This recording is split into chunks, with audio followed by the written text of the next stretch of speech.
ముందుగా మీ అందరికీ అట్ల తద్ది శుభాకాంక్షలు అండి. ఈరోజు అట్ల తద్దండి. మేము చిన్నప్పటి నుంచి అయితే చాలా బాగా చేసుకునేవాళ్ళము. యాక్చువల్ మగపిల్లలైనా ఆడపిల్లలైనా కూడా ముందు రోజు నైట్ గోరింటాకు అది పెట్టేసుకొని గోంగూర పచ్చడి పొట్లకాయ కూర చేసి పెట్టుకుంటారనమాట. నెక్స్ట్ డే అట్ల తద్ది రోజు ఎర్లీ మార్నింగ్ 3:30కి లేసేసి స్నానం చేసి దేవుడికి దండం పెట్టేసుకొని ఈ అన్నం వండుకొని ముద్దపప్పు చేసేసుకొని గోంగూర పచ్చడి పొట్లకాయ కూర వేసుకొని తినేసి ముద్దపప్పు నెయ్యి పెరుగన్నం తింటారనమాట.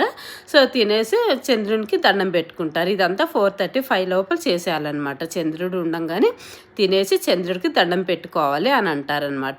ఎందుకు అంటే ఈ ప్రాసెస్ ఆడపిల్లలకైతే మంచి మొగుడు వస్తాడు, మగపిల్లలకైతే మంచి భార్య వస్తుందని వెనకటోళ్ళు అనేవాళ్ళండి. నాకైతే తెలియదు అనమాట.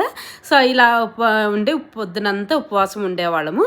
సాయంత్రం అయితేనే మళ్ళీ చుక్కలు చూసేసి మన టెంపుల్స్ దగ్గరికి అట్లా వెళ్ళేవాళ్ళము. పొలాల దగ్గరికి అలా వెళ్ళి ఉయ్యాలు ఊక్కుంటూ చుక్కల్ని చూసి దండం పెట్టుకొని అప్పుడు అన్నం తినేవాళ్ళం అనమాట. అలా ఎంజాయ్ చేసేవాళ్ళం మేమైతే చాలా బాగా.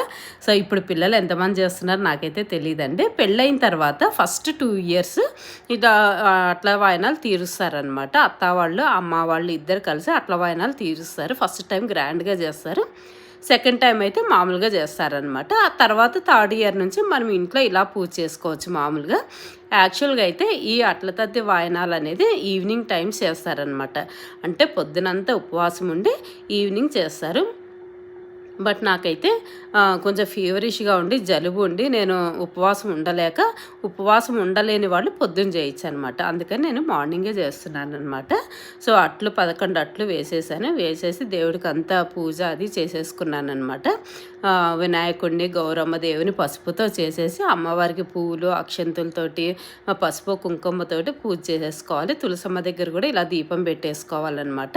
ఈ 11 అట్లు దేవుడి దగ్గర వాయనం లాగా ఫస్ట్ గౌరమ్మ దేవికి వాయనం పెట్టాలి. అట్లన్నీ కూడా పెట్టేసి ఇంక కొబ్బరికాయ ప్రసాదాలు ఏమన్నా చేస్తే పెట్టేసి కొబ్బరికాయ కొట్టేయాలన్నమాట. సో నేనైతే గోరింటాకైతే నైటే పెట్టేసుకున్నాను. నాకు డిజైన్స్ రావు కాబట్టి ఇలా చుక్కలు పెట్టేసుకున్నాను అనమాట. సో అయిపోయిన తర్వాత పూజ అంతా అయిపోయిన తర్వాత మనం ఎంతమందికైనా తాంబూలాలు ఇచ్చుకోవచ్చండి. సో నేనైతే 3కి తాంబూలం ఇచ్చేసాను. పొద్దున్నే పిలుస్తానే వచ్చేసారనమాట. సో గౌరీదేవులందరికీ కూడా నేను తాంబూలం ఇచ్చేసాను. మనం దేవుడి దగ్గర వేసింటాం కదా దోశలు, 3 దోశలు ఇచ్చేసి బ్లౌజ్ పీసు పండ్లు అవన్నీ పెట్టి మనం వాయనం ఇవ్వాలన్నమాట. ఇచ్చుకుంటున్నామా వాయనం అంటే పుచ్చుకుంటున్నామా వాయనం 3 సార్లు అనాలి. మనం ఇచ్చేది గౌరమ్మ తల్లికి కాబట్టి కాళ్ళు మొక్కి ఆశీర్వాదం తీసుకోవాలి. మీలో ఎంతమందికి తెలిసి ఇది నాకు కామెంట్లో చెప్పండి.